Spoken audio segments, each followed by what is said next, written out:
Okay, hello everyone. Welcome to Concordia University's ForSpace. Rub your eyes. Thank you for joining us for today's event, the Alan Shepard Summer Residency Info Session. Help situate you, we're streaming to YouTube. We're live from ForSpace, and we're located on unceded Indigenous lands in Tiohtià:ke, Montreal. Here at ForSpace, we work with our university community to mobilize knowledge, co-creating daily activities, examining research questions, projects, things in development all across the university. We're running today's event as a live stream Zoom meeting, so we definitely welcome all comments and questions there via the chat. And those of you here in the space during the Q&A period, or just raise your hand and we'll get a microphone to you so we can hear. All right, with that, it's now my pleasure to hand it over to the residency lead for the Alan Shepard Summer Residency, Zachary Dick. Zachary, welcome. Thank you very much, Doug. Welcome to all of you here in person and welcome to everyone on Zoom. We're very thrilled to have you. This is our first in-person info session for the residency program, and we're very excited because I think we're going to give you, at the end, a taste of what this program can be like. We have an activity plan for you, so hold your horses for that. For now, I'll pass it off to Katerina, who will tell you a brief overview of the program. We like to keep things brief and learn by doing, and so we will model that with this info session. So we won't go over every single detail, and things that you want to discover, jump in on the question and answer period, and we will discover them together.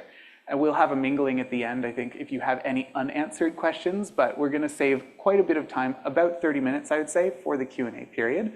Katerina can go over the agenda. Yep, so I'll go over the agenda briefly, and so again, I'm going to go over all the details about residency at a really high level, so just give you the generals, and then in the Q&A period we can go deeper. But the slides are here as well if you want to follow along. So I'll briefly talk about what residency is as a whole.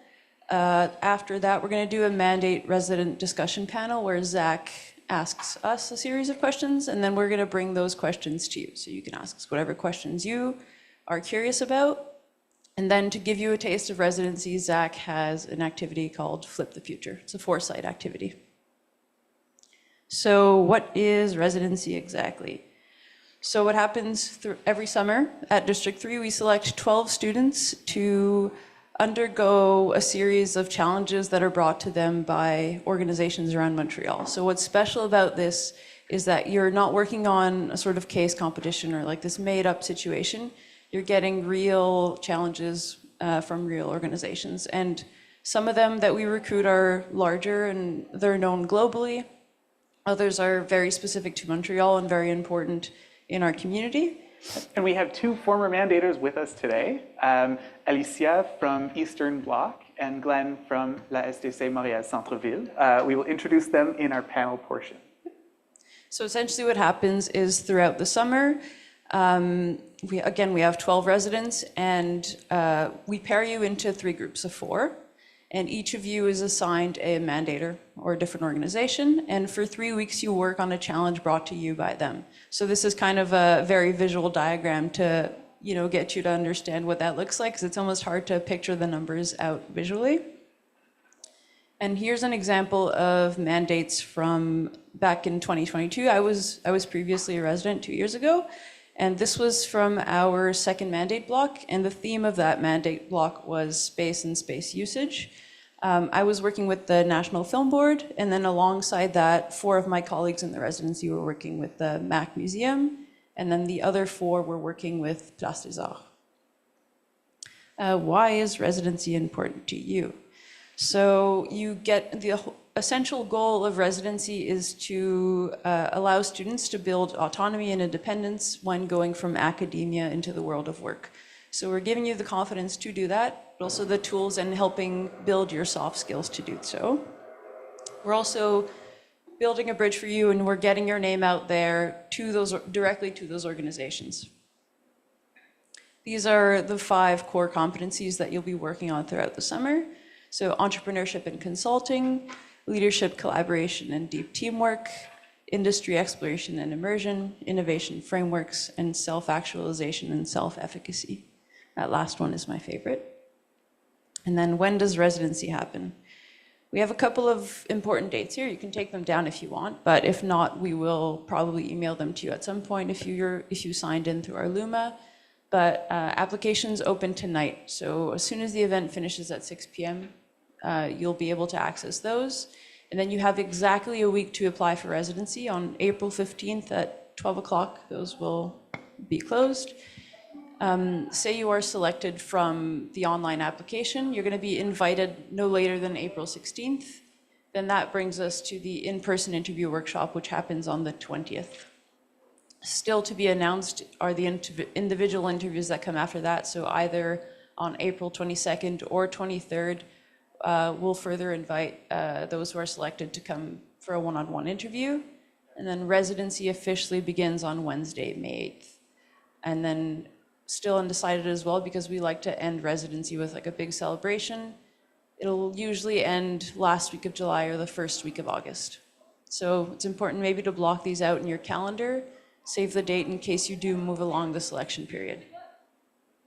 And then what is the format of residency? So you're working in self-organized groups throughout the summer. That means you do with your time what you see fit, save for a couple of workshops that Zach and I are hosting with our colleague Andrea back there. Aside from that, there are one-on-one sessions weekly or bi-weekly where you get to work with one of us and pick out goals that you want to work on personally. So we'll give you secret side quests, or we'll show you different ways or give you different tools on how you can work on those things. Okay, discussion panel. Zach, are you ready? I am ready. Yeah. I'm very excited. Cool. So perhaps if we could go around the table, Alicia, I'd like to start with you. If you could introduce yourselves, just a little bit about your background and the organization that you are here representing as a former mandator. Sure. So, like you say, my name is Alicia Turgeon. I'm a past Concordian as well. I studied sculpture some years ago, and I'm the general and artistic director of an artist-run center, Eastern Bloc, specializing in media art for emerging artists. So we have a physical center with a laboratory for electronic and fabrication, as well as a gallery for media artists and for young artists to do residency, diffusion, and different type of project. Glenn. Hi, I'm Glenn Castaner, Executive Director of Montreal Centre-Ville. If you're familiar with the BIA or BID structures, business improvement areas, business improvement districts, an SDC is the Quebec version of that type of public-private partnership. If you've been to New York, for example, Bryant Park is a BIA.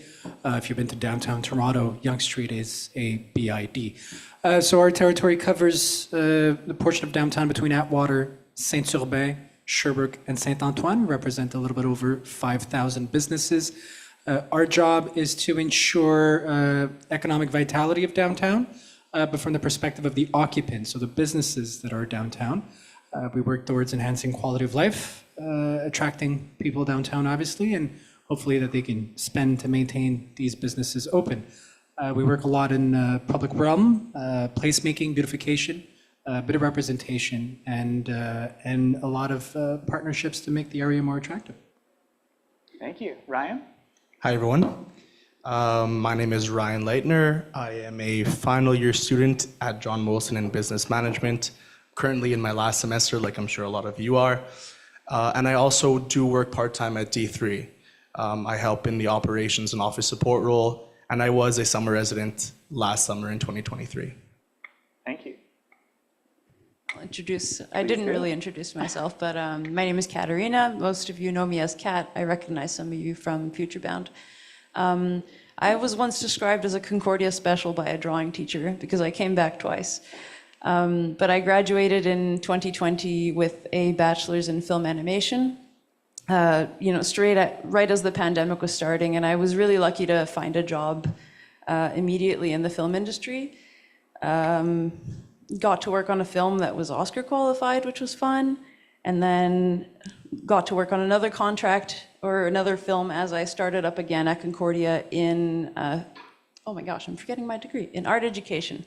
Now I'm doing a specialization in art education, teaching, working in the film industry at the same time, drawing, working alongside Zach. But I was a resident back in 2022. Thank you very much. I realize I forgot to introduce myself. My name is Zachary. This is, alongside Katerina and our colleague Andrea, my third year running this program, and we're very excited about it. I think my background began as a TA in terms of like knowledge sharing and building those sorts of experiences in the Communications Studies department at Concordia here.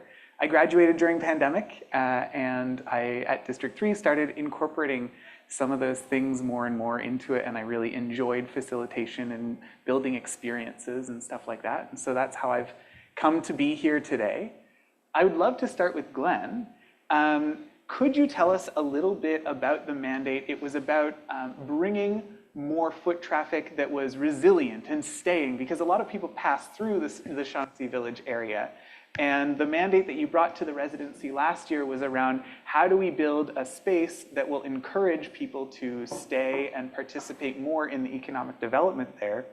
How and in what ways was it important to have the diverse perspectives of a group of residents from all sorts of backgrounds involved in that? Yeah, well, it's a mandate that came at a very strategic timing for our organization. I mean, you graduated during the pandemic. Pandemic changed a lot of things, but also accelerated a lot of changes. Our organization, very humbly, was very late in the game of what truly is economic development in urban environment. We were still in, pre-pandemic, we were still very much in the sidewalk sales, Santa Claus parade, magazine type of action, and then complaining every time a parking spot would be removed. I came in 2021 with the mandate of restructuring the organization, having worked a little over a decade in urban affairs. And we had just begun shifting our strategy towards, well, or should I say, catching up with best practices, where the best way to generate foot traffic is to create an environment where people feel welcome, where they want to congregate. And if you get, and there's a long list of things, but if you get all these elements in place, well, a beautiful thing happens for capitalism is that people spend. People don't spend if they're not having a good time. They spend if they're having a good time. And we had shifted our strategy towards Shaughnessy Village, a beautiful area with a wonderful history and a very diverse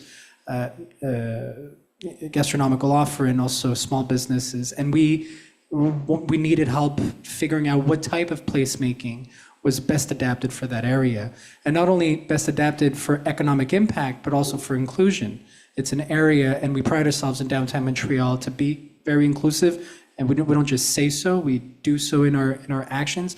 Unlike most North American downtowns, it is still a downtown where you'll see a mix of all these people. So this mandate aimed towards helping us, well, what is the secret sauce that we can find for Shaughnessy to kind of make these interventions so that consumers are invited, but also residents, temporary residents, and unhoused as well, all feeling included in that.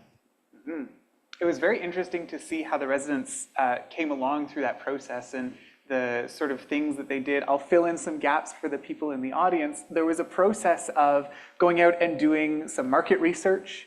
There was a process of interviewing the people who live and work and participate in the Shaughnessy Village area, kind of deducing through all of this discovery what would be the most effective for that particular audience. It wasn't just taking research that had been done somewhere else, it was about generating new insights. And I think that was really cool. And especially your angle of inclusion. I think that was a real strong point for the residents to dive into, especially because of those diverse backgrounds. And that work was essential because there's a very thin line, especially from the business community, which really aren't that good at placemaking, especially not in public realm. There's a really thin line between placemaking and then an artificial, very commercial, imposed place. And this process that was used really allowed us, and I guess we'll get to the conclusions, but really with some angles that we wasn't even part of the mandate. We were pleasantly surprised, some elements, especially in winterization and different types of installations in that sense. Mm-hmm. When the residents conclude a mandate, there's often a final presentation. And Glenn, you hadn't been exposed to the process of what was going on behind the scenes. Someone else was directly the mandator. So I'm curious, what was it like for you in that final presentation to see all of this generated in front of you? I do have to say the irony here is this person from my team that was spearheading that project, Alejandra, which is a graduate here from Concord, is now working at the City of Montreal. They stole her from us. But she's now spearheading pedestrianization projects for the Ville-Marie borough. So I guess you'll be seeing a lot more of her projects, nonetheless. I'm sorry, your question was, we miss Alejandra. Yes. We'll be hiring soon also, if ever there's anybody interested. But what was it like to be witnessing all of the solutions that they'd proposed or gone through and validated or invalidated? That final presentation, what was it like to be there? It was very pleasantly surprising. The depth of the work, well, first to put a face on those working on that file. I had met with the team once, I believe, quite quickly. And it's something usual in my line of work. We give mandates and we often get the results or we get updates from our teams. So to see really everyone who worked behind it, but also the thought process behind it. And they had invited also the experts that were invited on that mandate as well.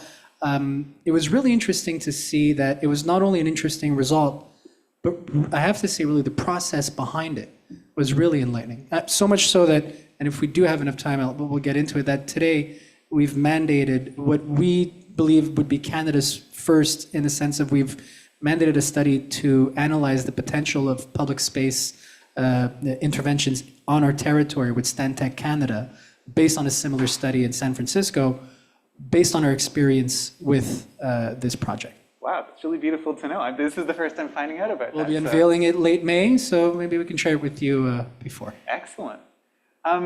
Alicia, I'd love to turn to you and ask, could you fill us in a little bit? The Eastern Bloc was relocating, and that was kind of the topic of the mandate for you, which was around building more community, building stronger ties with a new community, really. And what was it like? What was the timing of that? How did you engage with the residents? And what were those early stages like? So to give a little bit of history, Eastern Bloc had always been near Metro Castelnau, and we got gentrified around the time, and we moved into what is District Central, Chabanel.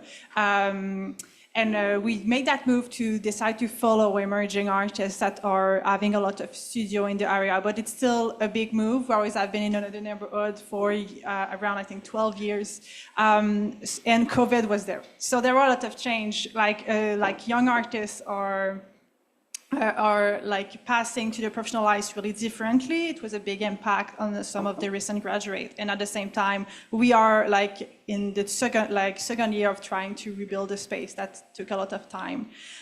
So the mandate was for us to really discover that community, discover the potential, understanding more what that area can offer, what can we offer them, and also what maybe are the need of the artists, will they develop. And what was really interesting with us in that sense is that working with 4 residents, even if they come from different fields, which is, I think, really pertinent in that sense that we work, and media art people come from all fields. It's really rare that there's people that coming straight from the art, but there's people coming from science, from businesses, from a little bit of everything. There's a lot of big team and collaboration.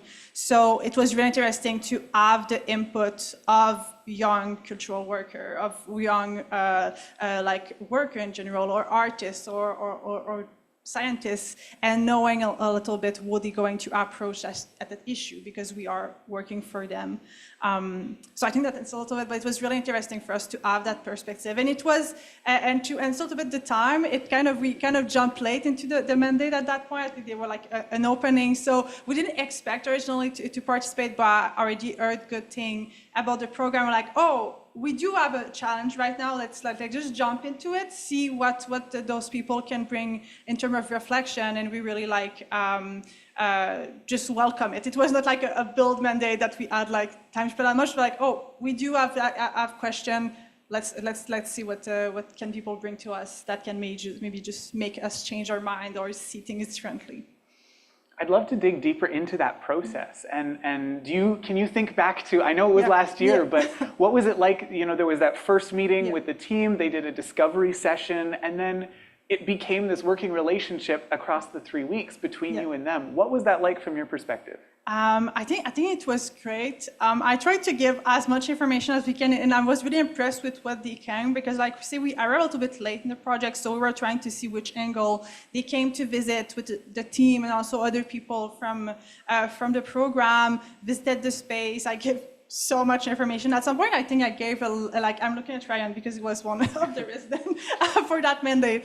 And at some point, I think I gave a super long list of different people maybe that we could reach out. And at the end, one part of the project that they gave, I think it was 23 or 26 like synopsis of interview that they did, as much with students from Concordia, knowing that a lot of students from Concordia are going to our gallery after the study, but also with a different partner. I think they meet with the SDC from our borough, and trying to make all those connections. It was really interesting the way they lay that down. So it was, I feel like we all I feel like the resident and us, we all jump up like, okay, here's what we can give you. What do you think? Which direction do you want? And we try to I guess, to follow each other as much as possible and to just be really reactive. I think that was what we tried to be on our side, of just being like really generous in what we could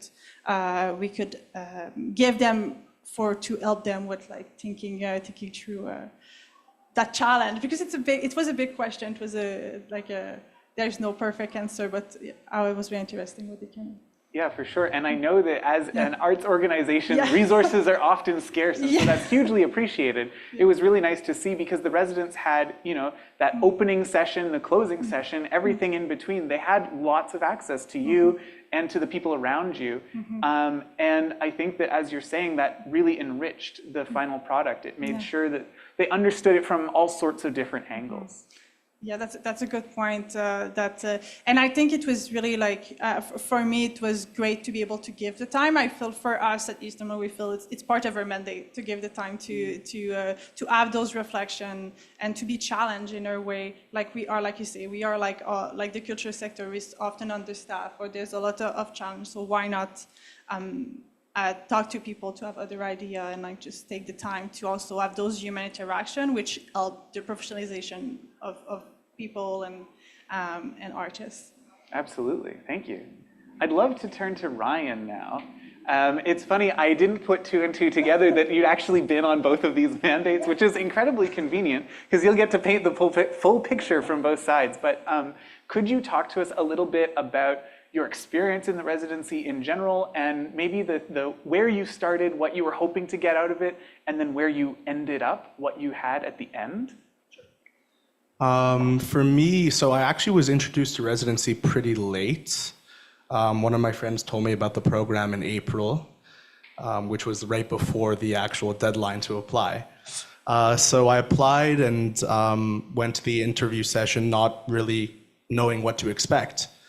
At the beginning of residency, I really thought that it would be an opportunity to work on my professional skills. So working with clients, building client relationships, working in teams and how to navigate that. But at the end of the day, one of the most, I guess, important takeaways for me and kind of where I landed towards the end of residency was personal development. Throughout residency, I discovered that I wasn't really a good listener. Andrea's laughing because she knows it's true. And working on my active listening skills and developing myself personally was a very, very cool part about residency, and not something I was expecting.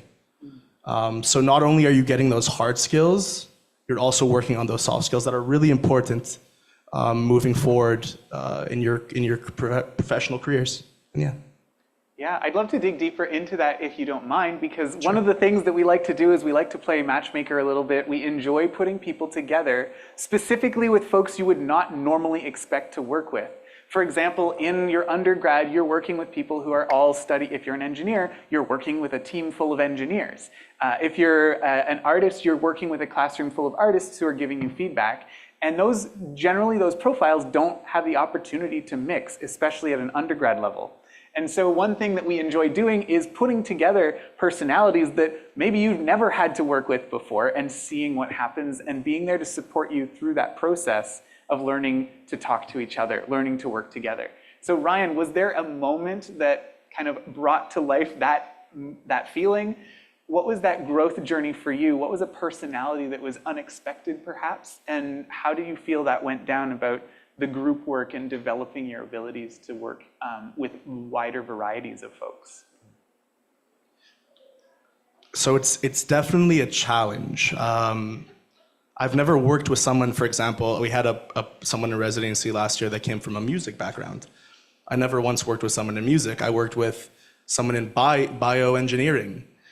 So vastly different backgrounds from what I'm used to interacting with, so some people in business school. And it's not easy. It is those, you do clash with those different perspectives. So I guess one of the kind of most important things that we did in residency, towards the end of every mandate, you're going to have the opportunity to have what we call a flap session.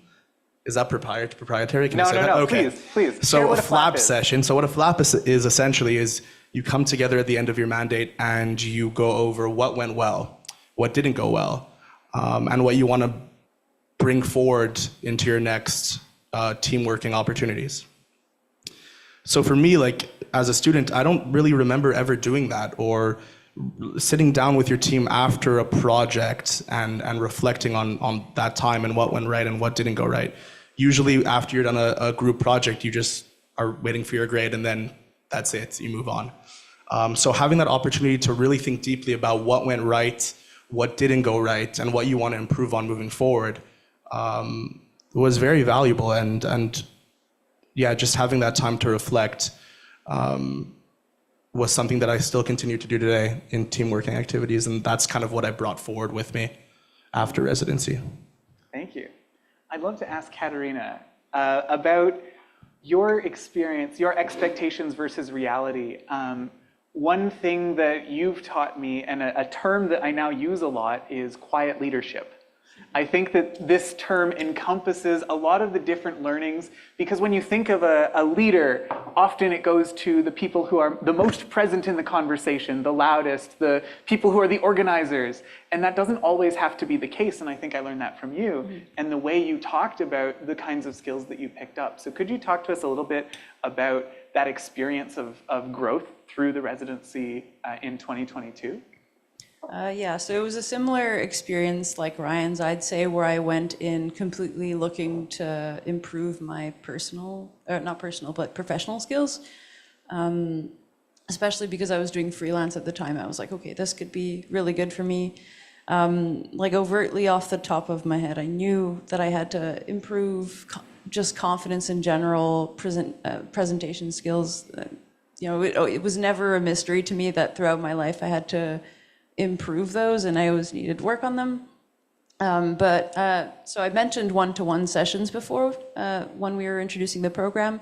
For those who didn't get to hear that bit, one-to-ones are basically weekly sessions that a resident would have with one of our team members, and you get to sort of go over personal goals that you want to develop. And it was always a sort of, I framed it as like, I want to work on my presentation skills and I want to get better at just outwardly expressing myself, but really it was just a manner of improving my confidence is what I was looking to say or wanting to do. And residency was nice because as it built up throughout the summer, there were like certain pressure cooker situations where I had no choice but to step up and really, maybe stand for the rest of my team and get us moving.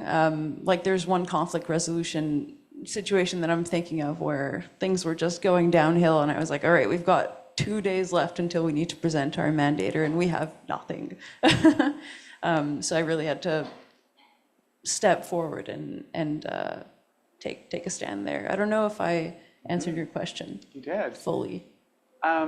You're talking about one-on-ones. Yes. So that's a component. What other components exist in the residency? What are all the different modes of interaction?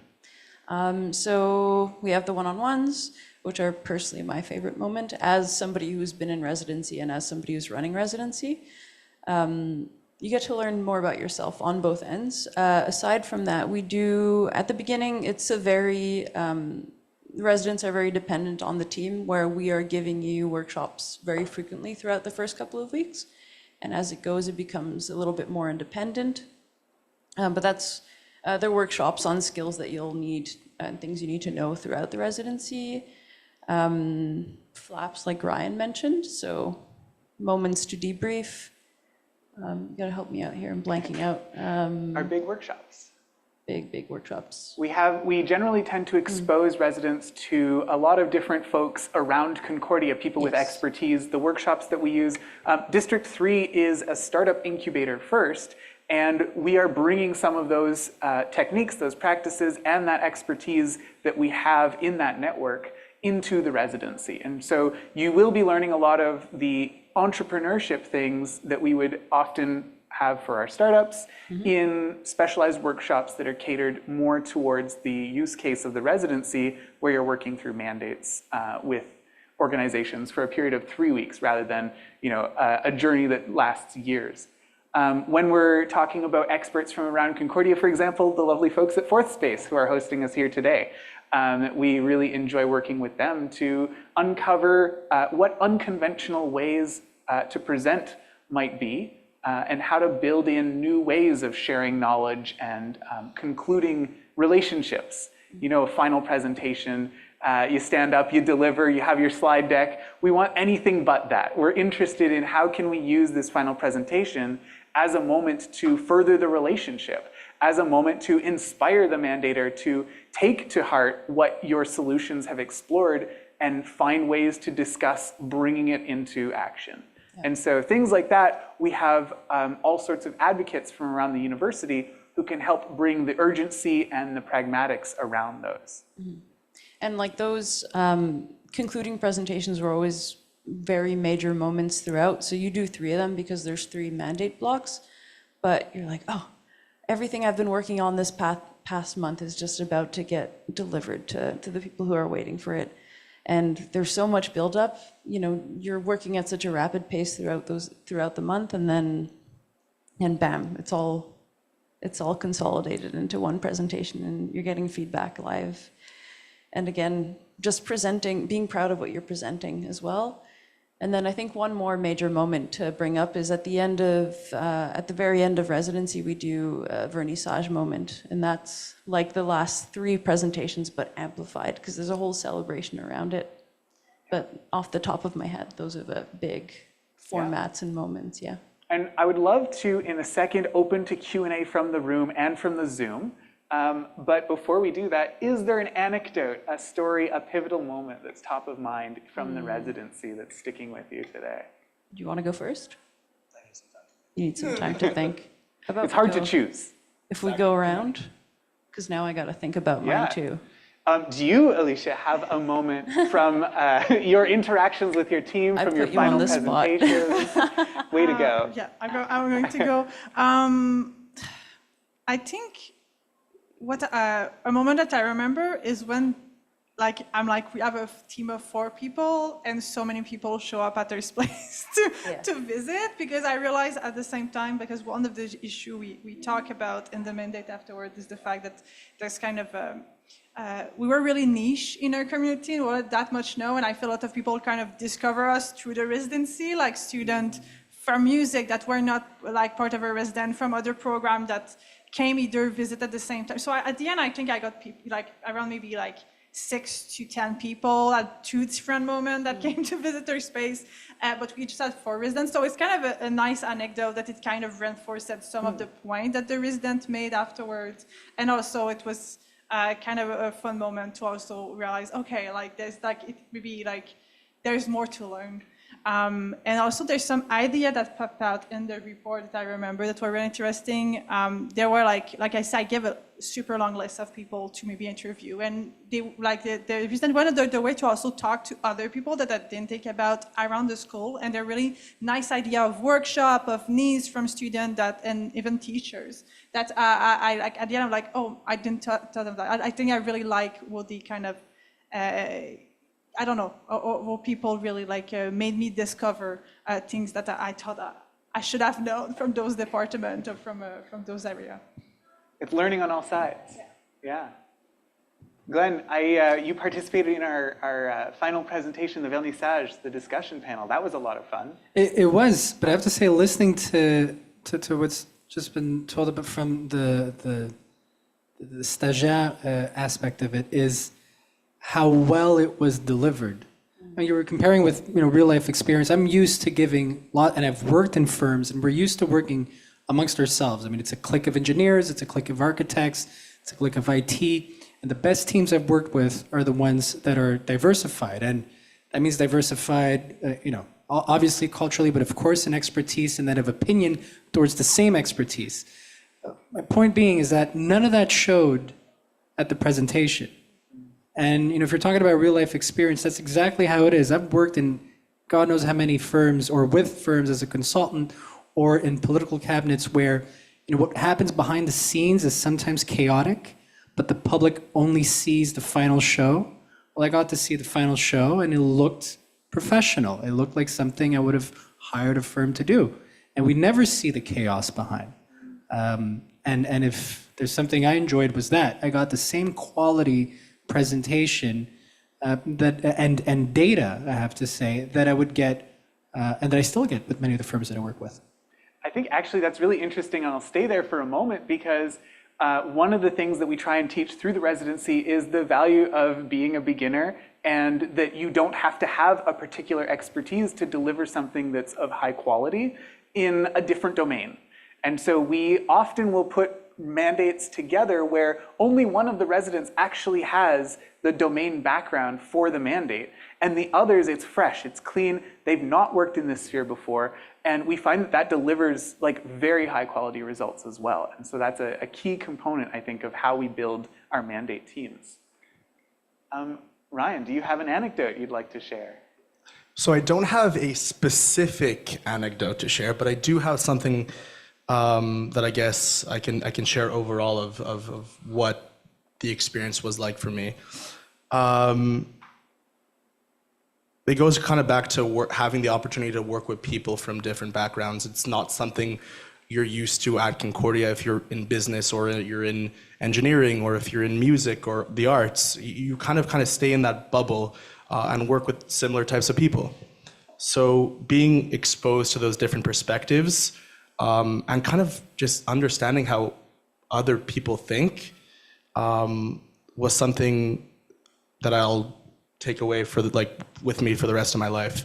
And not only appreciating and understanding those experiences or perspectives that they share, but also learning how to work with them and learning how to where you fit in was very, very cool. Yeah, absolutely. Yeah, I have kind of two special moments, I think. We did 2 workshops around storytelling, how to tell a story about something that you've built, but also how to tell the story of you. And I can't give away too much of that content that actually happened in the workshops, but I found them to be both workshops that opened me up to just, confidence and just talking more about myself instead of, always putting that on the back burner. And then my second idea is like more of a collection of memories, similar to what Ryan was saying. There was something interesting about being in an office or a space where there were so many people who had different expertises, and I'd have a question about something and I could say, oh, I know exactly who to ask, or I can go ask this person. And then it felt equally as pleasing when somebody would come to you with a question about, oh, Katerina, how do I go about presenting this idea visually? So it was nice being needed, but also going to other people and asking them questions about anything. Learning to ask for help. Yeah, learning to ask for help. A specific example came to mind now. Ah, excellent. I don't know what the workshop was called. Julie had led it. It was the Toast. Also called the Toast Workshop. Okay. Is there a name for it though, Zach? There is, but keep going on your Okay. anecdote. So essentially what we had to do was in groups go out into the public, so around Concordia, and ask people how they like their toast, or how do you go about making a piece of toast, right? Very simple question. I mean, you put it in the toaster and set it and forget it, take it out, put some butter on. But the more we asked, the deeper we got into a conversation of how intricate and how many layers there are to actually making toast. Like the process of making bread and then putting it in the toaster, like that whole, breaking it down into those like little details is not something we really do. And when you're kind of going about everyday life, you're not thinking about the processes of how things are made or how different things happen. So asking those questions and digging deeper, that was just a funny exercise to me. And another point in that being, it's uncomfortable to talk to people on the street. Like that's not it's not a natural thing to do really, especially when you're asking someone how they make toast. So this is gonna sound very cheesy, but becoming comfortable with the uncomfortable is something you're gonna develop in residency and something that will be very valuable to you moving forward. Thank you. Yeah. I agree that that message is something that a lot of residents end up repeating and telling us. That and, I've made some really surprising and strong friendships. That's another one that happens that people share back to us a lot at the end. I'd love to open now to the audience. Does anyone, and I think Jax has a microphone, so just call, yep, you have a question right here at the front. Please introduce yourself a little bit, share who your question is for, and what you'd like to find out more about. Thank you. My name is Nader, and I'm a student at the John Molson School of Business and Business Technology Management. I love that the shared message that working in interdisciplinary with other people from different backgrounds, and I think that's very unique. But it kind of makes me think that we don't all speak the same jargon. We all don't speak the same language professionally. How to overcome that? Question for whoever wants to answer that. I'd love to throw that to either Ryan or Katerina. I guess as you would in any other situation in real life when you run into someone. But I kind of, it's funny that you asked this and you say you're from John Molson, but my first mandate, I was paired with somebody who is also from John Molson. I'd never had any exposure to anybody studying business. He's from John Molson, and we get along just fine.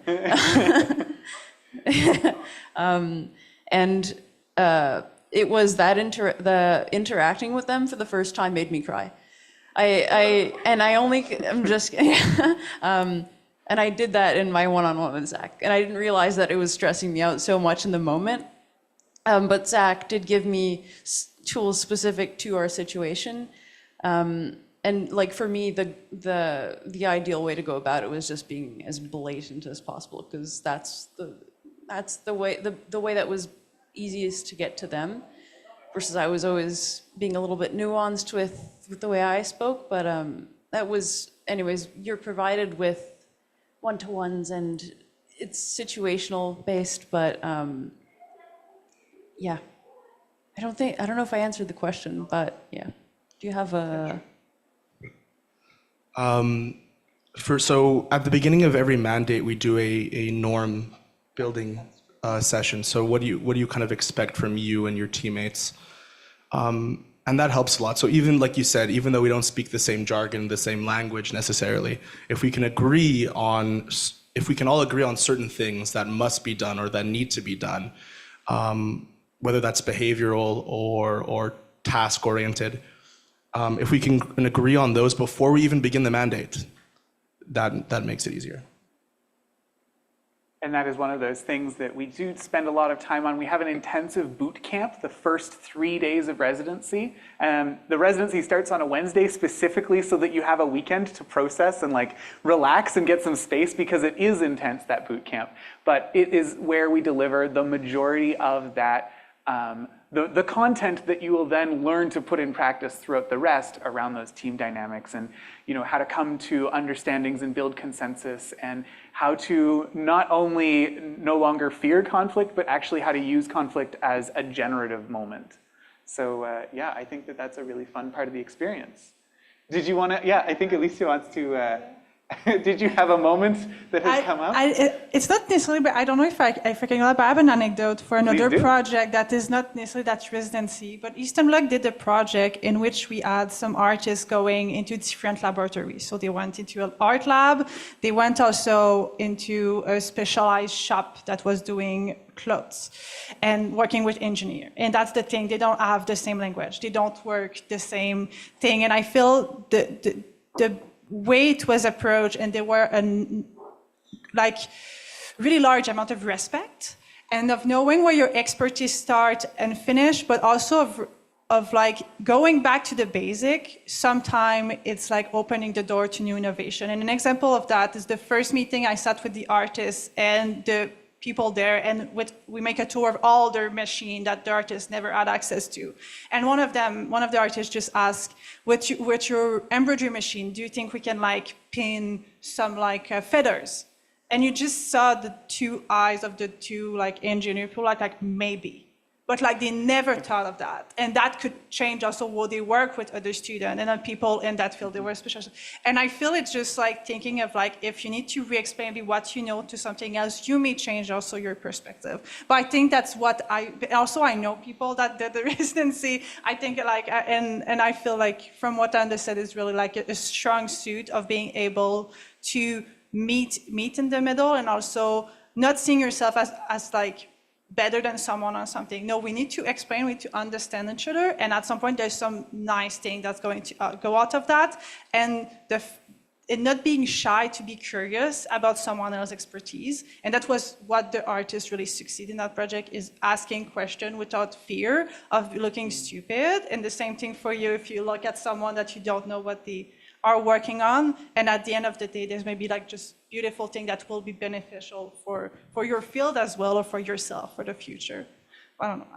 Thank you for that. Actually, I think that now that's making me think as well about what makes a strong candidate for the residency. What qualities? It's a question we get a lot, and I think you hit the nail on the head. I think that what we're looking for, it doesn't matter your technical expertise, but genuine curiosity, respect for others, that willingness, that openness to learn and to explore, and not feel like you have to be the expert, but be willing to take guidance and inspiration from those around you. Those are the qualities that we often are seeing in our residency cohort.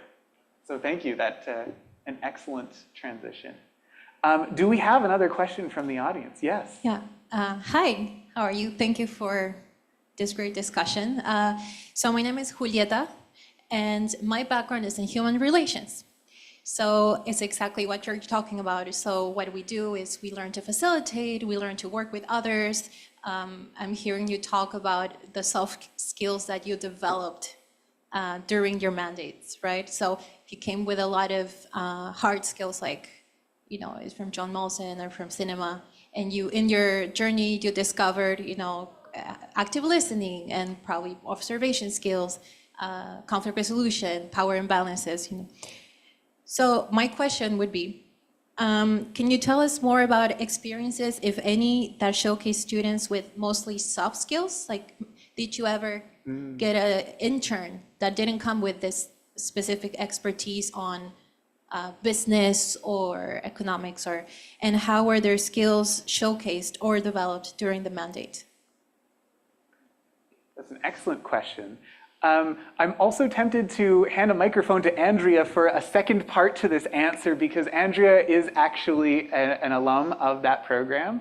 And so I would love to hear her take on it as well. I will start, though, by saying I think that when we're talking about expertise, whether that's the hard skills or the soft skills, making the space for people to play around, whether they feel they're the expert or they're not, is like a very essential part of this. And so being able to say, where do I fit in this mandate? A lot of people are wondering that question. Where do I fit in this mandate? Where do I fit in this team? That's often the topic of our early one-on-ones. Like the first week of a 3-week mandate is often, I'm trying to find my place here.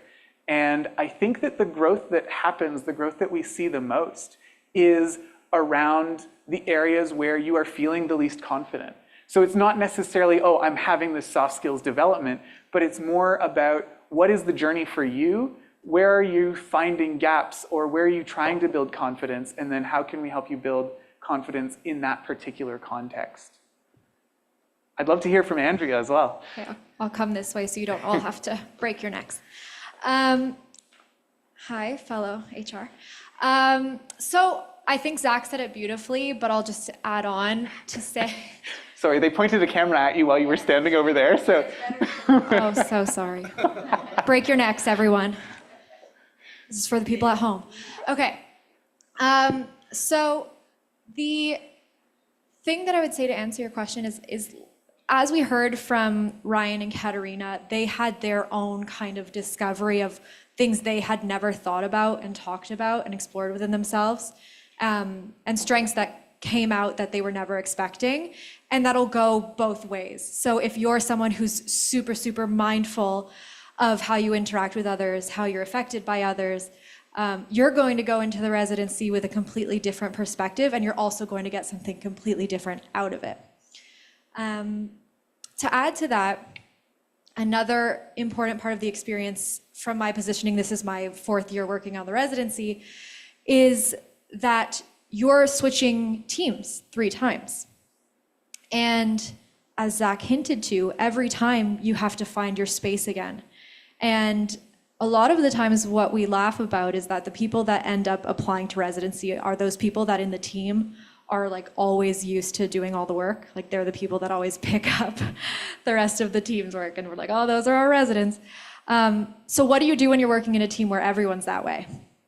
What do you do when you all have confidence and now suddenly you have to make room for one another and respect each other's strengths and start recognizing, oh, wait, I have weaknesses, right? Like it's easy to be the strong one in the team when other people aren't showing up, but what happens when everyone else is showing up too?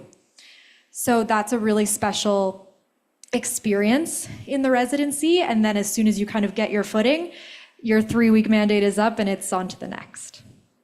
So yeah, and you can always come see me if you have more questions. Thank you very much. I see another hand in the audience. Hi, I'm Celine. I'm a 4th year creative writing student, and this question is for whoever feels interested. I'm wondering if any of you have noticed a theme of challenges participants face throughout the program, and what those are, and how maybe someone has an example of a time that they've been really successfully overcome. That's a very thoughtful question. Does the way I phrase that make sense? It does make sense. Okay. I can rephrase it perhaps as I ask Ryan to think through, because you had, residency, there's always challenge, we invite challenge. And so I'm curious to know then, Ryan, as you think back on 2023 summer, what were some of those big challenges that were lived both by you, but also by your peers? What were those things that felt like maybe you were making a mountain out of a molehill, but also maybe they were genuinely quite a struggle? What were some of those challenging moments, and then what did we do with them? For me, it goes back to where do I fit in this mandate? So for example, I had the pleasure of working with Alicia on the Eastern Bloc mandate. I don't come from an art background. I knew nothing of the industry of the space. I really had no idea. And we did have an artist in our group as well, though, so they had a bit more knowledge on that than me. But it's about kind of figuring out where you fit in the team and what you can bring to a team working on that type of mandate. I would say, don't try to mold yourself or turn yourself into something that you aren't. Bring a business perspective to an organization like Eastern Bloc. That's valuable to them. That's something potentially that they haven't had before. So I would say that is a challenge though, because you want to feel like you're providing something that's more in line with the actual mandate. But I would say kind of ignore that thought and bring your different perspective to the table. And that's how you're going to make the most of all your mandates, and that's how you're going to be someone of value to your team. Yeah, I think, again, as Ryan is saying, in those one-on-ones where people were hashing out their place, something that, I guess to put it concisely, a lot of people were learning was how my non-related expertise is a value add here. Not only how do I figure out how to build knowledge on this thing lightning fast so that I have some context, but actually my positioning is uniquely suited to have that strange, unexpected injection of something. But we can say that all we want, but until you live that experience, it doesn't feel comfortable. And I think that that's a challenge that a lot of people definitely felt, and that resonates. Other big challenges that Anna has are you jumping in, Anna? Yes, I am. Please do. Me and Andrea, apparently, we raised our hands together. Funny to see, while Glenn was talking about the best solutions in professional life is when you have diverse teams working together, because then you have different perspectives to it. This residency is designed exactly like that. You have to have different people from different backgrounds so that the solution is better, it's more beautiful, it's richer. On an anecdote talking about different perspectives, I've been involved with the residency for 7 years now, and you see, let's say, engineers and designers, first week, you think they're gonna kill each other. They just can't talk, they don't understand. Engineers go like, why am I gonna listen to a designer? They don't even know how to build a bridge, right? But and we make fun of engineers to say they always have a solution for a problem that does not exist yet. And that's where the designers come in and say, have you looked into your audience perspective? And so the beauty of, and you were asking how they overcome, they start to understand the value that different perspectives add to actually a better solution. And this is, for me, the most beautiful part of the residency. Sometimes I have, presidents coming to me saying, well, I'm here, like Ryan was saying, just to develop my professional skills. This thing is not for me. So, well, you're already here. You already said no to other opportunities on summer. So stay a little longer. You'll see. You're going to come back to me in a few years to say, it changed my life. And I actually had people coming back and say, you know what? You can say, go ahead, you said so. And it does change, because the perspective of not only developing the soft skills that usually we do not learn within our academic context, it's just better solutions and more respectful relationships come out of environments like that. Mm-hmm. So you have something to say. I'll add very quickly. The challenge that I love to watch, and it happens every single time, and I actually have such a beautiful memory in my mind of Katerina and I going through this conversation once upon a time, is when you realize that you're the only person in the team who's noticing that everyone's uncomfortable and no one wants to speak up, and it's been 4 days, and if someone would just bring up the uncomfortable topic, you could finally deal with it, get through it, and, blow this thing out of the park. And that's one of those things that we get to talk through. We have these one-on-one check-ins on a weekly basis, and you can come in and be like, this is the worst. This is so uncomfortable. I don't want to say anything. No one else wants to say anything. And you get to watch, from my perspective, I get to watch the residents learn the tools to be able to voice how they're feeling and how they're observing those around them, and then get up the courage to bring it up in a way that they're, it's still uncomfortable, but more comfortable doing, and they're able to make everyone else in the room feel comfortable about the uncomfortable thing. Mm-hmm. So that, I'm just warning you now, if you take part in residency, it's gonna happen to you. And so it's learning how to take your space and position yourself, but not only for yourself, for the benefit of everyone else too. Mm-hmm. And just to add to that, it can be daunting and scary, and it doesn't have to be, especially in those early days. That is our role as the team who is leading the residency experience for you, to provide you with some strategies and tools and to speak about it. Perhaps we won't intervene with the group, but we will go in your one-on-ones and give you some techniques and strategies on how do I broach that uncomfortable topic? How do I move from this place of discomfort to a place where the group is like motoring through it? We have time maybe, I think, for 3 more questions. Yeah, I see a couple of hands. Real quick, just let me mention to people on Zoom, if you have any, if you have any questions there, you can put them into the chat or just put up your virtual hand and we'll try and get those to you. Sorry, go ahead. Thank you, Doug. Hi. It's working? Yes. Okay, perfect. Hi, I'm a quality system engineering graduate. I graduated nine months ago, so I think I'm still eligible for residency. So I've heard a couple of times you talking about reaching consensus, conflict resolutions, and I imagine with teams that you have they have a lot of passion, a lot of and they are quite competent in what they do. Like conflicts kinda naturally arise. So how do you navigate that in the context of residence? Yeah, thank you for your question. Katerina, perhaps you have some experience on this, both from your time as a resident and also your time helping to guide residents. You have to think about this for a bit because it's so such a loaded question. I think also part of the experience is that every group is different.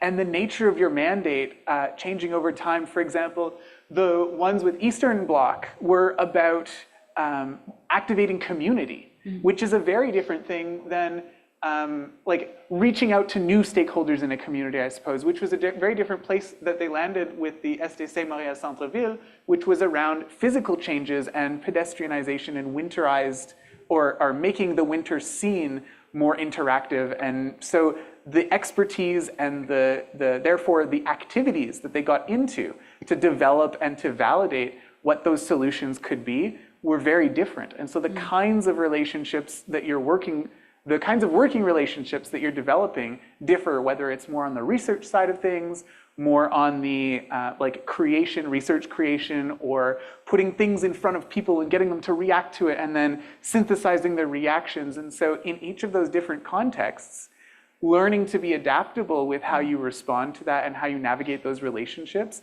is a key thing, and I think you learn by doing.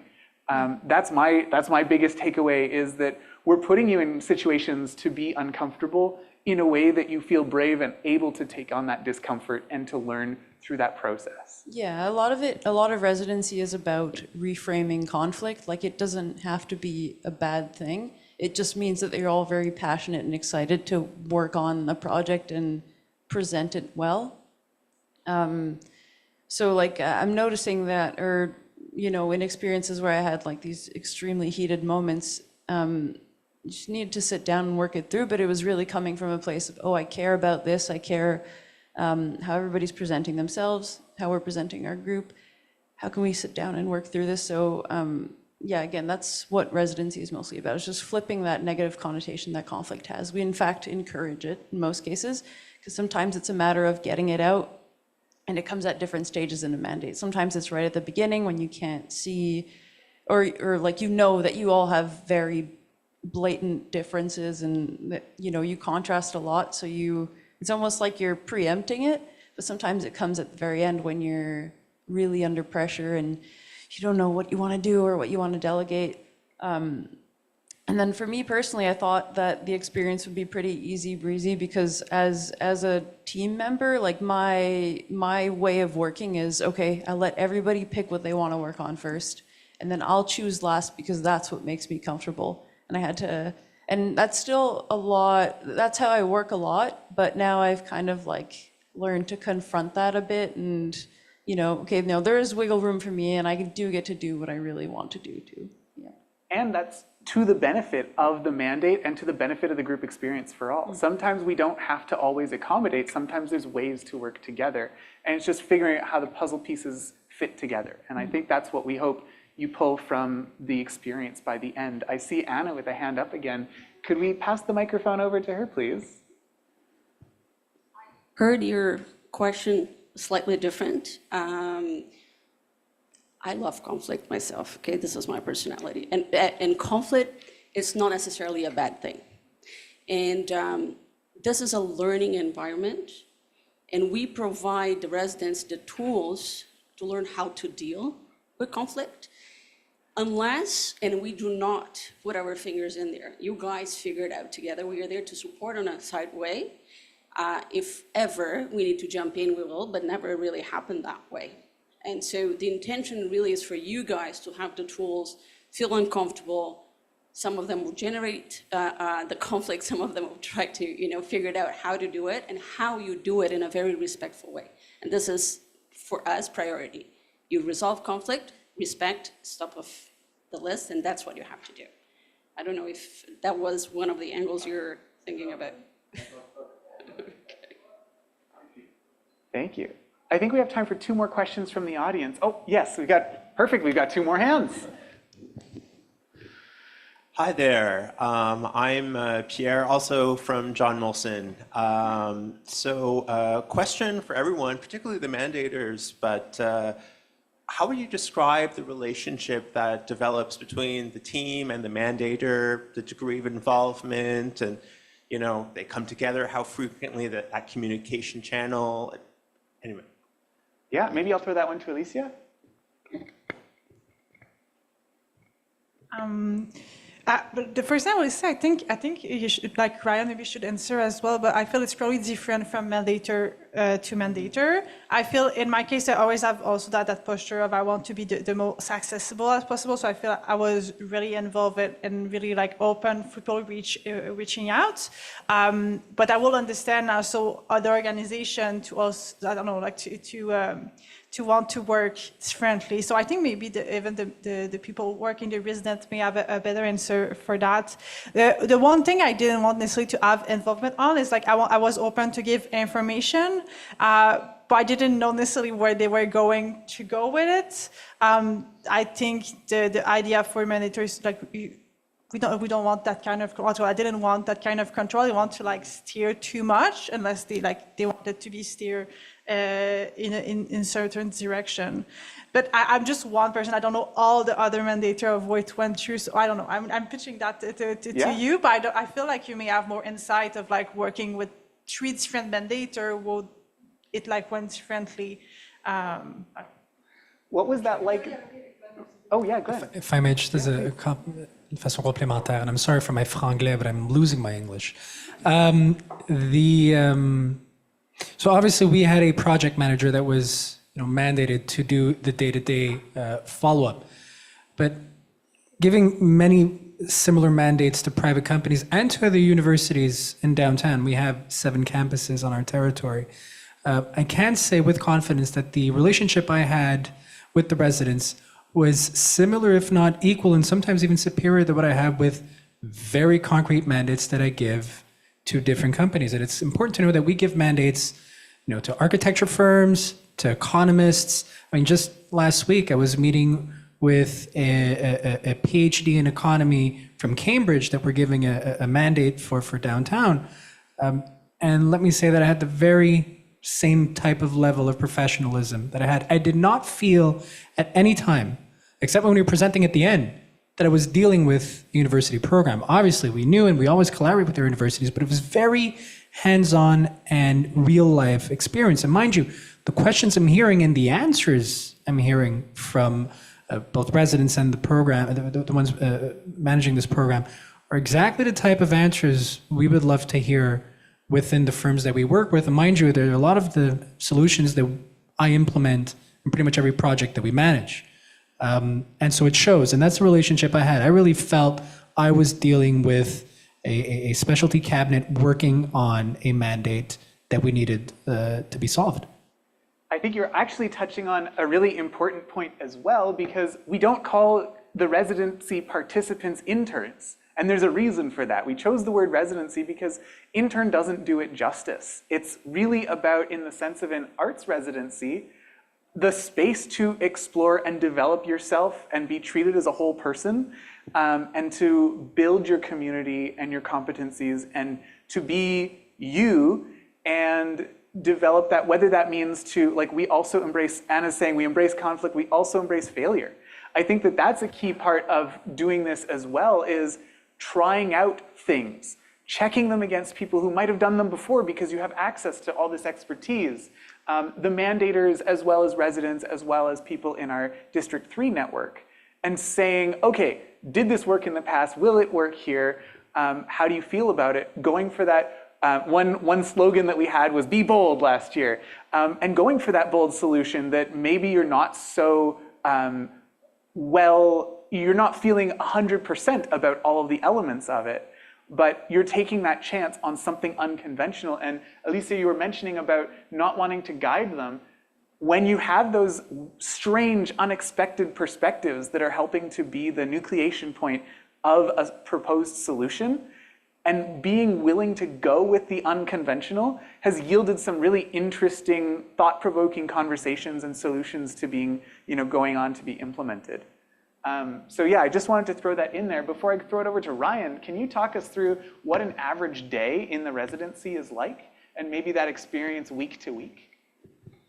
Okay, so average day. We begin our day, so this is, I guess, would be mandate already started, right? Yes. After boot camp. Yeah. Make toast, coffee, then we start. So in the morning we come to the office. You'll be in the office from Monday to Friday, 9 to 5 p.m. So we come in the morning. We usually start off the day by having a check-in. So a check-in, it could really be anything. It's just a way to kind of get the juices flowing, and having that conversation with your teammates. So we usually would assign one person to come up with like a fun check-in question each day, and then they would be responsible for asking that question and following up in the morning. After we check in, we go, depending on where we are in the mandate, we go into either researching, setting up interviews with either the clients or people that we need to interview for the mandate, and then going into kind of that whole process. Usually during the mandate, we have a workshop, not every day. You're not going to have a workshop every day. You're going to have the actual proper time to work and focus on your mandate. So if it's a day that doesn't have a workshop, you're going to be working on that throughout the day. Then we'll do a check-in at the end of the day. A check-out at the end of the day. Sometimes we do this just in our immediate group, so just with the three other participants, or sometimes we do it in a bigger group, where we kind of just, we did one last summer, I remember. I think I led it towards the end. Sorry, my memory is terrible, so I can't remember the specifics, but it was fun and it was loud. That's what I remember from it.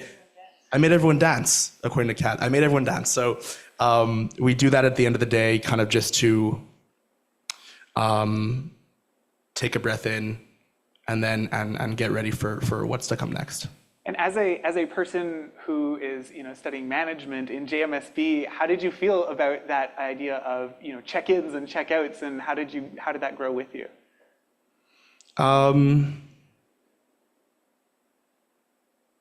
So for me, the check-in in the morning was important. I mean, sometimes it would be kind of like these fun, silly questions, but other times it was really to kind of figure out where we are in the mandate at this very moment and where we want to go moving forward. So it was important also to kind of get everyone on the same page at the beginning of the day, so that you had that structure to your day. You knew what every person was doing in your team. You laid out expectations for what you wanted to accomplish in that day or by the end of the week, and then having that path and that guidance, you were able to kind of perform and hit those targets better. Yeah, I hope that answers the question about the day-to-day. I think we had one more question. I just want to add, I just sorry. wanted to add, I think it's take advantage of those check-ins and check-outs, not only to figure out what's next in terms of where your team's going and where you're heading with this mandate, but also to reflect on how you're feeling. Because you might be burnt out at points throughout the program. You probably will. It's intense, So really kind of give your time to reflect on how you're feeling. And if you're having one of those days where you're really, I mean, I had those days throughout residency a lot, where you're just not feeling right or you're not feeling up to it, figure out why, and maybe lean on your teammates as well to figure out a plan moving forward of, you know, what is bothering you, what's holding you back, and how can we work on that to make it better moving forward. So my question is, firstly, thank you so much for such an insightful session. My question is that, as a lot of people mentioned that, you know, you'll be working in teams and you'll be having a lot of different viewpoints, and, you know, you'll be learning a lot of new things.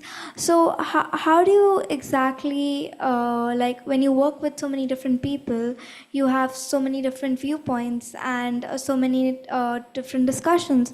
How do you welcome their discussion, their viewpoints, and at the same time you, you know, like preserve yourself at the same time? Because it's very easy to, like, you know, feel sometimes really lost within the group, within such a mass group, and feel a little lost with your identity itself. Like, where exactly are you standing, and are you even contributing enough? So how do you deal with that sort of a feeling? If you're lucky in your career, you will carry that burden your whole life. It's a good problem to have. It's very similar to the first question the gentleman had. And I think everybody asked the same question differently, because it often comes back to that. And there's one word I want to use, which is humility. A good dose of humility, while knowing what you're good at, can really fix it. And you're going to deal, and I don't know if you're lucky or unlucky with the other residents, because some people are broken. There's nothing you can do with them.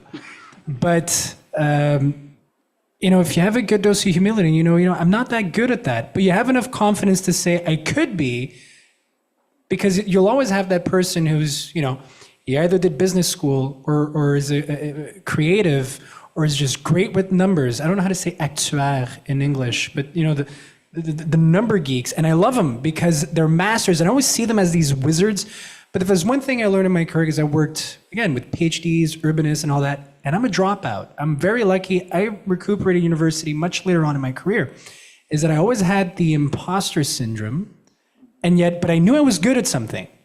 So I'd always end up finding my place. And I dare say, in humility, that I'm pretty good at what I do today, because I deal with very small teams. My office is never more than 10. I try to hire the best. And I recognize that life isn't like a video game where you hire the research guy and then you have the warrior. And then, no, I mean, people are good at different things and they're bad at different things too. And if you have the humility, enough humility to recognize that you don't know it all, then you'll know what others are actually better at. And then you'll compensate with whatever they're not that good at. And then comes in leadership, but that's a whole other thing. But all the answers I'm hearing here really point towards finding these ingredients and these tools that would allow you, and that makes me really happy as a Montrealer, because that means you guys are producing some darn good brains coming out of here, is that if what I hear is true, you're getting all the tools necessary to get those indicators and really figure out what the best solution is. Yeah, you want to? So just as like a picture of what residency would look like, Brian mentioned setting norms at the beginning. I think it's fantastic that you're pointing that out already, because then you could sit down with your group and be like, okay, something that we have to do every time we sit down and brainstorm is make sure that we each get equal amounts of time to speak. So setting the intention to make sure that everybody has their turn and can express themselves too. And everything that guy just said. Yeah, I think that's hugely... Oh, Anna, do we have a microphone in the audience still? Here, I'll run this over. There you go. Ryan was talking about the check-in, and like when you have a coordinator or a manager, whatever you want to call, even if you don't like the person, it's more comfortable because someone is telling you what to do and giving you guidance on what the day is going to look like. The beautiful thing about, and the challenging thing about the residency, they're self-organized groups. There is no such a thing as a coordinator. Someone is going to say what you do. So this is the challenge, and we see a lot of conflict on that. That's why what Ryan was talking about, the check-ins, is so important. Because you guys have to figure it out, how you're coordinating it, the chaos, in a way that you're going to be able to deliver what is expected. So this is very, very important.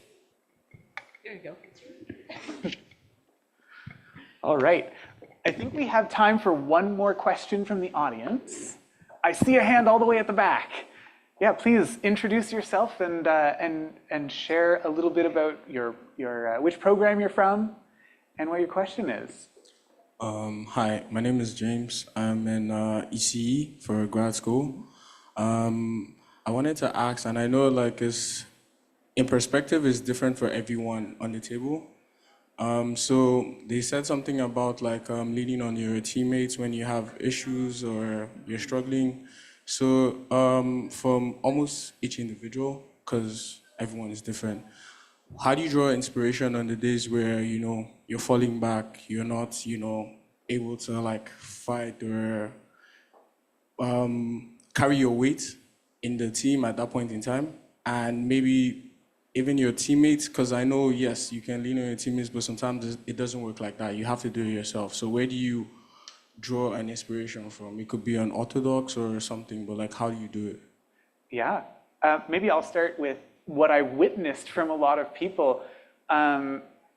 When you're in a team setting, it's hard sometimes to be vulnerable. And even just that first step of saying, hey, I am not showing up at 100% today, can be enough to change the course of the discussion, to have other people fill in to support you in terms of maybe you're not generating ideas yourself out of nothing, but they're asking you guiding questions and pulling ideas out of you, and vice versa. And so I think it's one of those things that feels like a highly individual challenge, but in this experience, I think you'll learn that you don't have to go through that alone, and that the team can help you manage that individual challenge. Now, of course, as you're hinting at, there is definitely a boundary of like, okay, this is my personal life, these are my work responsibilities, and knowing how to, or for example, having that, your eye on the goal, having that structure, as Ryan's talking about in check-ins. Maybe if I'm not feeling like I know how to be self-actualizing in that day, building a structure, being like, okay, I'm going to do research because I know how to Google things. And that's the kind of day I'm having. I'm having a Google day.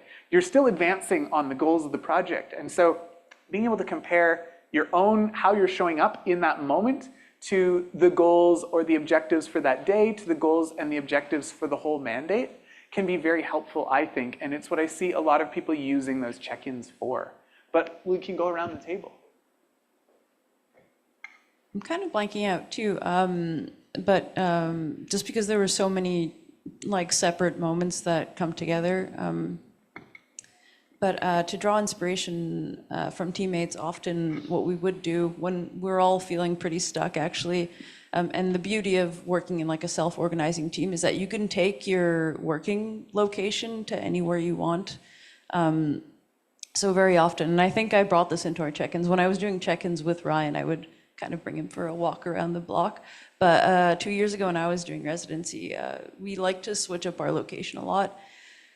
You know, maybe that just didn't bring much inspiration on what I was supposed to do that day, but I don't know,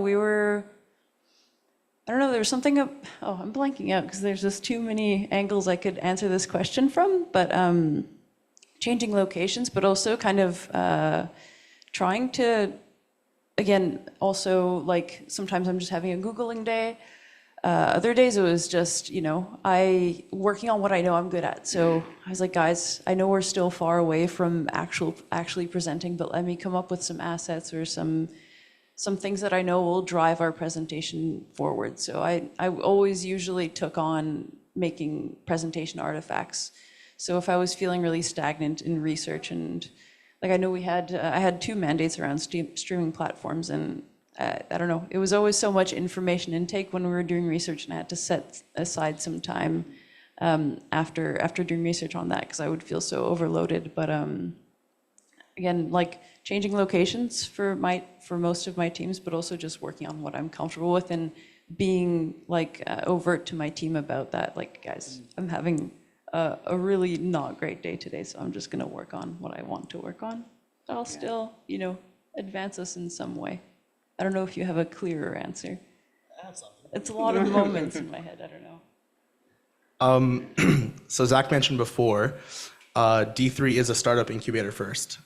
So in the office, when you're there, you're going to be surrounded by many different entrepreneurs at different points of their entrepreneurial journeys. I would draw from them. Go speak to them. The office is open for a reason. It's an open layout concept for a reason. It's to get those conversations rolling. So I would say I did that a lot. I would not just stay within my team. I would go speak to other startups in the office and see what they had to say and kind of ask them what they do when they're feeling stuck, etc. Yeah. Doug, I just wanted to check in. Were there any questions in the chat on the Zoom? No, I don't believe so. Okay, excellent. Glenn and Alicia, did you have any comment there in terms of like working through some of those dynamics? I don't know if I have something to answer, but from what I hear from many of your questions, I feel like when you work, you're never at 100%. Like I've been working in my field for years. I was director before I finished my bachelor.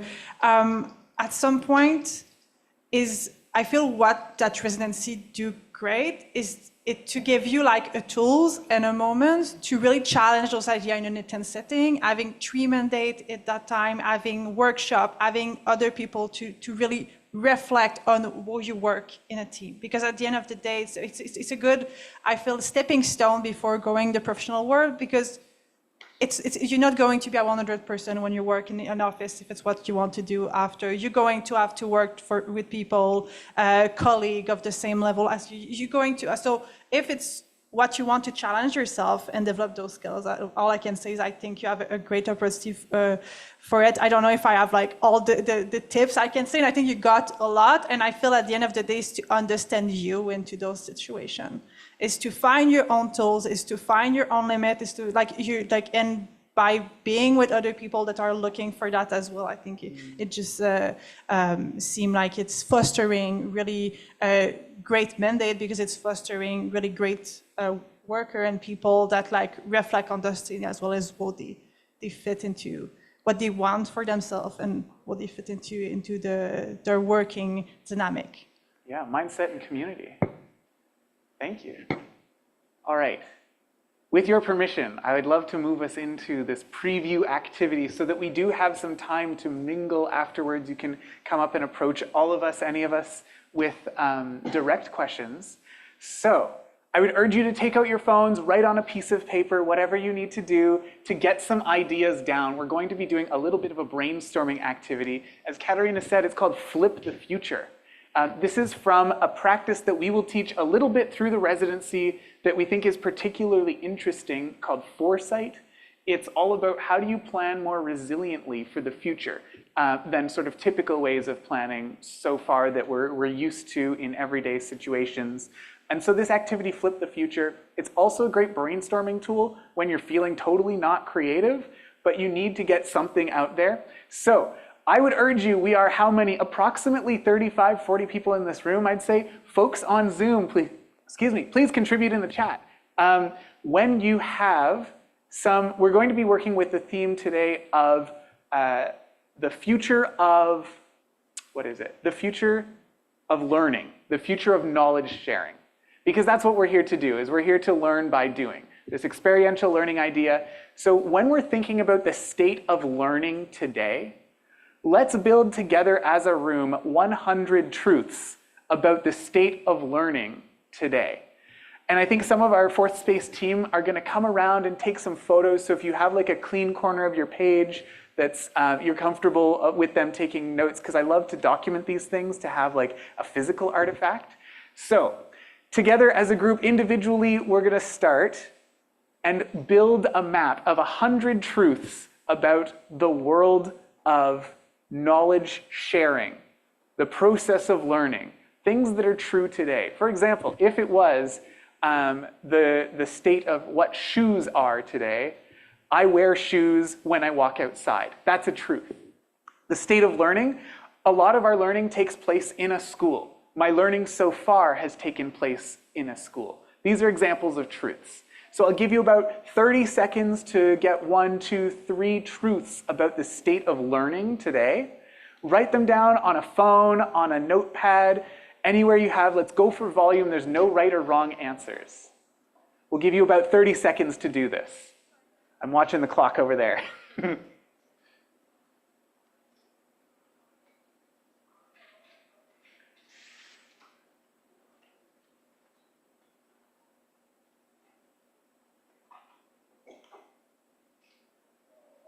About 15 seconds. See if you can get to 4. Whatever's top of mind. What is true about learning today?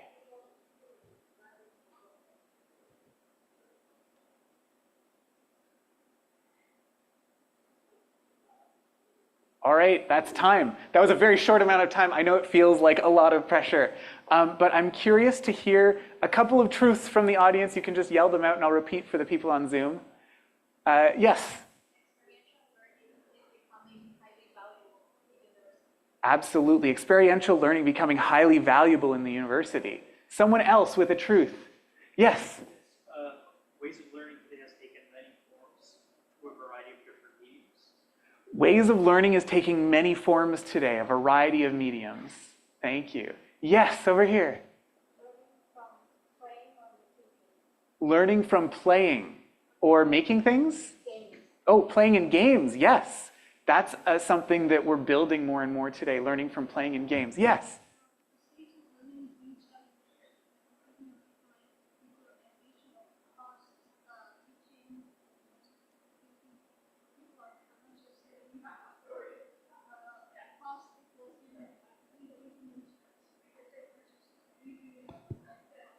Yeah, the state of learning is being challenged. Things like decolonization, challenging what the mainstream, what the canon, what the curriculum is. Okay, I'll hear one more truth at the back. Yes, in the center.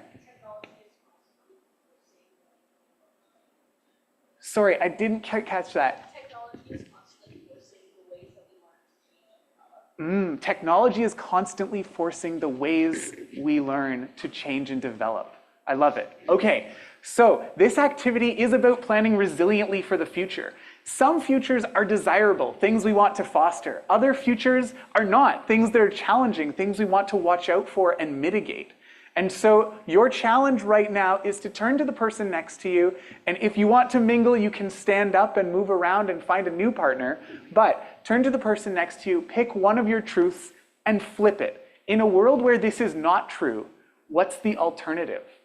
So for example, for the example of the technology changing the state of things, well, we're living in a world where technology is perhaps advanced to the point where it is everywhere, it is permeating, we're settling. We've built an infrastructure that we're comfortable with. The computers are moving as fast or faster than we are already, and maybe in that world, we don't have to adapt so much, so what's the alternative? What happens when education maybe stops changing as a result? Is that future one that we want to foster? Is that one that we want to challenge? Is that clear to everyone? Okay, so I would urge you, to the person next to you, look at one of your truths and flip it. I'll give you about 3 minutes for that. Figure out an alternative. In a world where this is not true, what happens instead?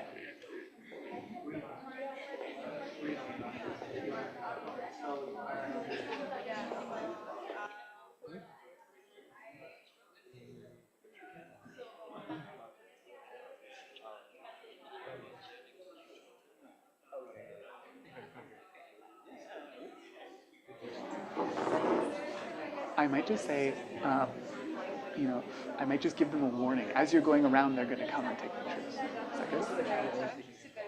For those of you in person, I'm just going to let you know there will be taking pictures. They'll be coming around now to grab some pictures.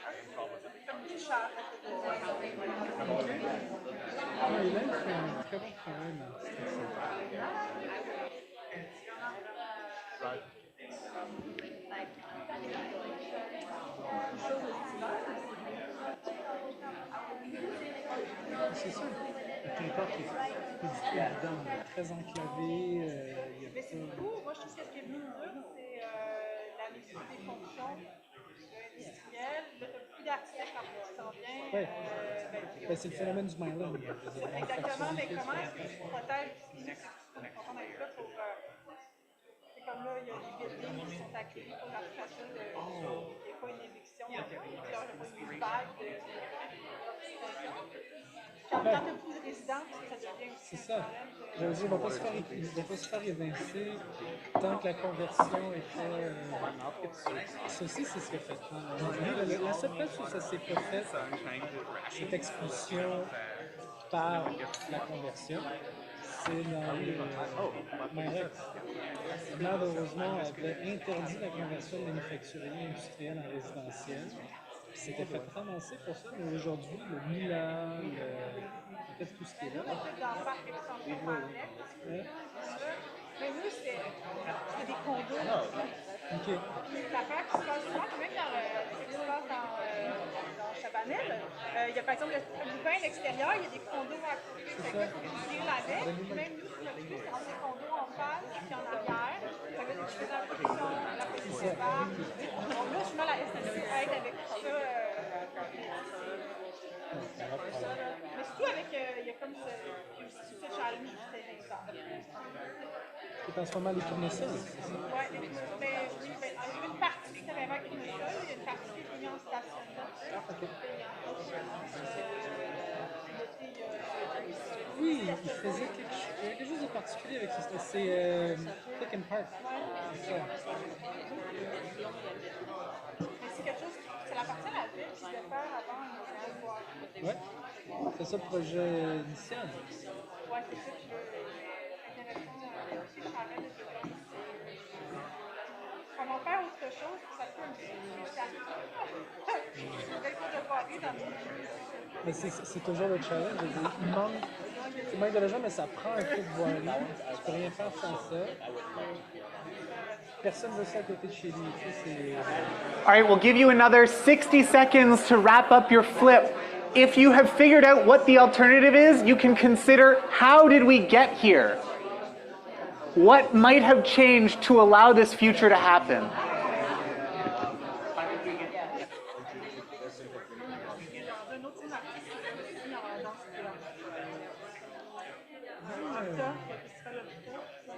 Il y a un building qui est acheté par le Belgique qui va être fait là. Ah oui. Oui, c'est vrai, c'est le dernier à l'avoir annoncé. Parce que dans Belleville, il y a aussi le chat des artistes. C'est pas eux, non, c'est pied carré. Pied carré, c'est ceux qui sont sur de Gaspé, mais je sais pas s'ils faisaient du développement. Non. Atelier, eux qui étaient sur les Denis, qui avaient un autre projet. Moi, j'aime bien je faisais ça pour urbain, j'étais en design, des plans d'entrée. Ah ouais. J'ai hâte de voir ce qui peut se passer pour les gens, mais c'est ça que la dose, parce que plus qu'il y a d'activement d'artistique visible, que là, ça joue. Wynwood est le parfait exemple de ça. Ça a été orchestré de toutes pièces pour faire croître la valeur. En fait, la seule chose qui peut éviter, du moins qu'on a trouvé jusqu'à présent, c'est d'en avoir partout. Ben, pied carré, c'est quand même une bonne chose, dans le sens que il y en a qui sont artistes qui sont là, au moins cet étage-là. All right, folks, 15 seconds, finish up that thought, and then we'll come back together.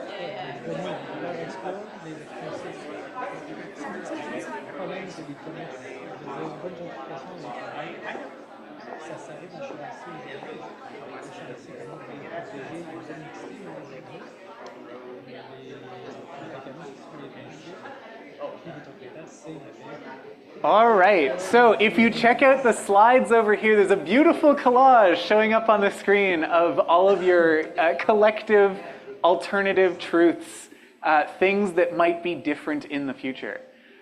So again, a great exercise that is, a brainstorming tool when you're not feeling super creative, or opportunities to find unconventional solutions to the challenges of today, those sorts of things.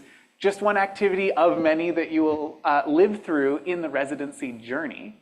I want to say a huge thank you to all of you for being here today, everyone on Zoom, especially to our panelists. So Alicia, Glenn, Ryan, Katerina, thank you very much for the kind words, the genuine insight into what this program is like. This is the first time we've done this in this panel format, and the quality of the questions and I think the experience, the picture that we're painting has been better than ever we've done before. So a huge thank you to all of you for that.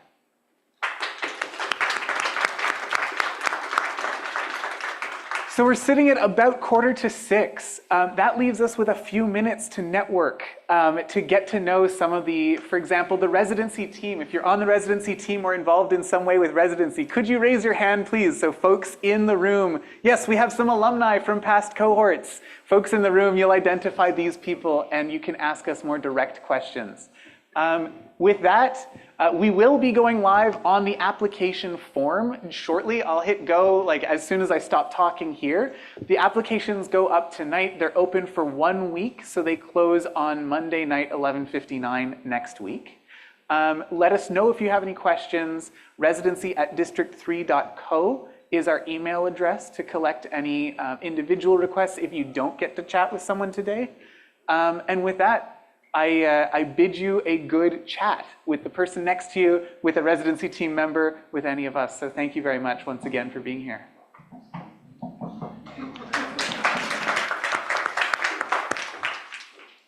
Okay, everyone, thank you so much for coming in, joining us for today for this. For those of you online, we're going to be closing up the Zoom and the live stream now, but just a reminder that this remains online on our YouTube channel, CU Fourth Space, so you can revisit that if you want to check out any of this information, and have a great afternoon.